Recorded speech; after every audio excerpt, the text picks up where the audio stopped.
Saya tidak pernah mau duduk di belakang itu. Ngapain saya bayar mahal-mahal? Bila perlu saya mau duduk di depan dosen. Malu kan? Sudah? Klik. Ini kunci Bapak ya. Kalau kalian mau lihat kalau berat.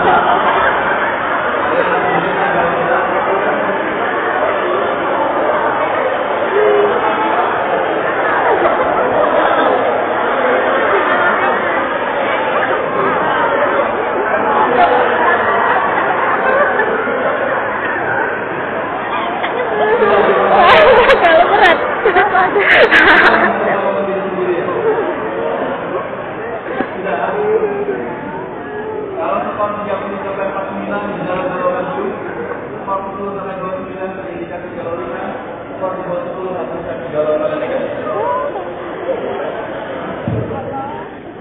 Baik. Adik-adik sekalian, ini hanya kuis main-mainan saja.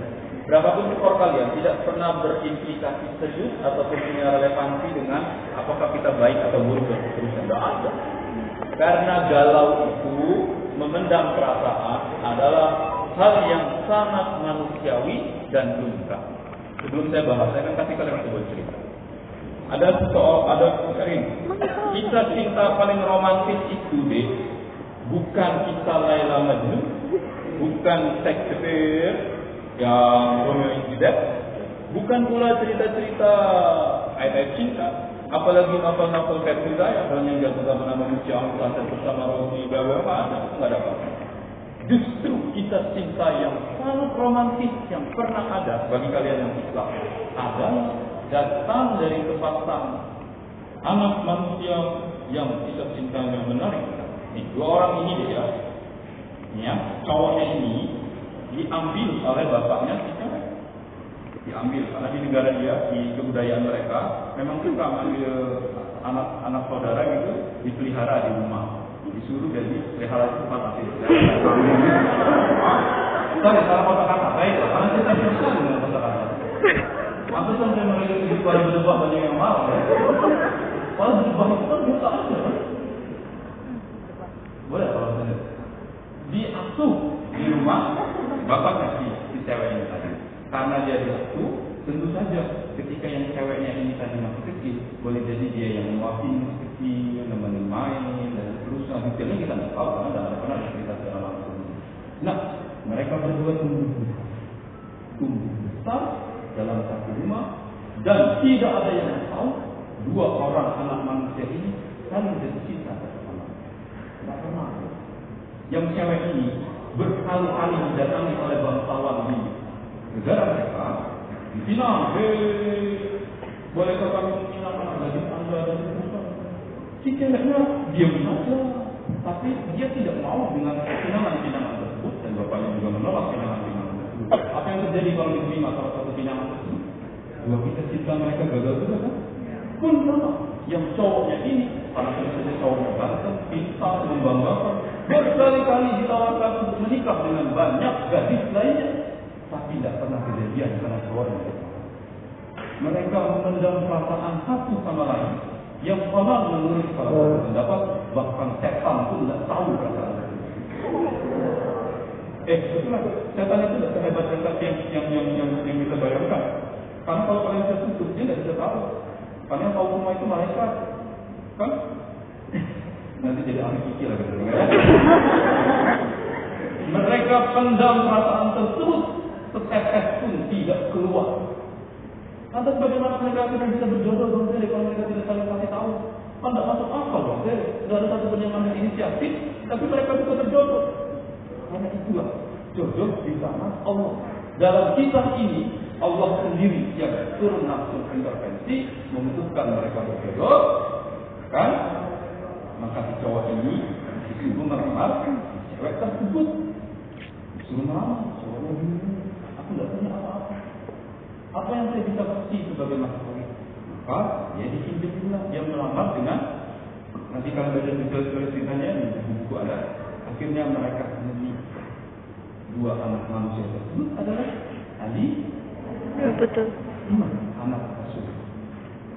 Ketika mereka menikah, Ali tidak pernah menikah lagi dengan wanita yang lain. Padahal di budaya mereka, laki-laki menikah banyak dengan cewek, tapi karena dia cinta sekali dengan Fatimah, dia tidak akan pernah mau membantu istri. Ya kan?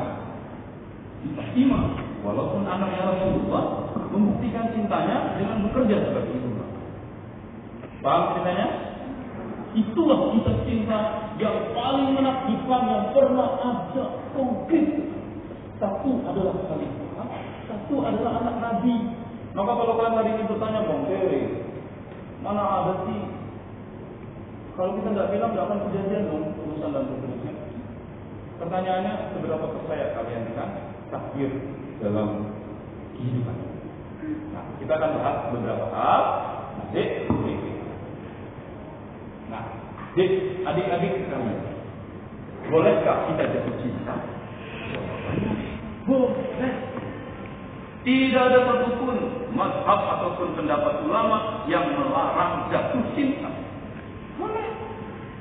Kita bicara jatuh cinta cowok-cewek ya, bukan jatuh cinta yang di luar itu kan. Cowok-cowok cewek-cewek itu terlarang. Boleh jatuh cinta, klik.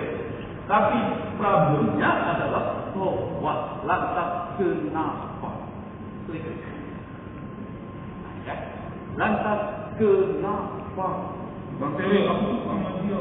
Terus kenapa?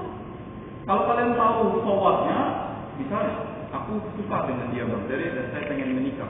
Selesai urusan. Kalian tidak perlu ada materi lagi seperti ini. Kalian justru sekarang materinya adalah persiapan menjelang pernikahan. Tapi karena kalian ada hadir di acara tempat tempat yang baru, maka hampir di antara kalian semua soalnya tidak tahu mau diapakan perasaan tersebut. Mau biar bisa telepon-teleponan, tahu dia bisulnya ada sebuah atau enggak. Mau nonton di bioskop berdua.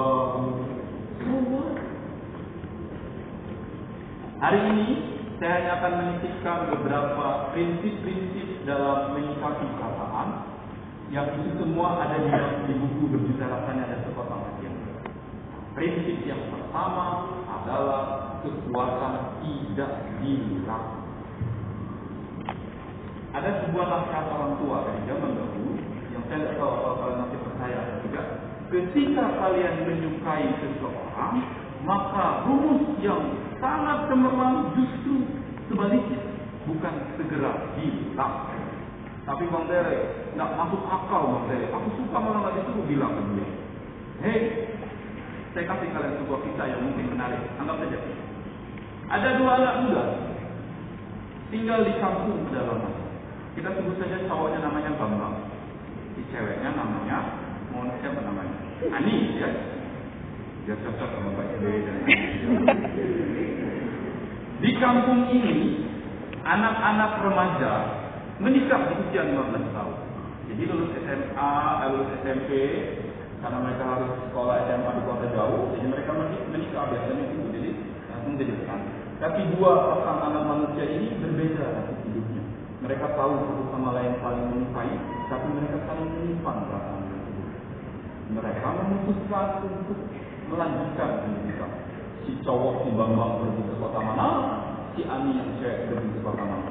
Masing-masing masuk SMA, kuliah dan seterusnya, hingga ketika usia mereka 25 tahun, mereka bertemu lagi di kota yang sudah jadi sarjana, bahkan sudah ada jadi S2, dan mereka jatuh cinta lagi untuk kemudian bilang kalimat tersebut menikah.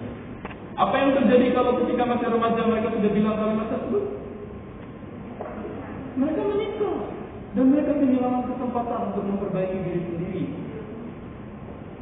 Itulah yang disebut dengan kekuatan tidak bilang. Kalian suka dengan seseorang, kalian simpan perasaan tersebut sambil memperbaiki diri sendiri. Kalau memang jodoh, pasti akan ketemu. Ini. Saya nggak usah ceritakan kita.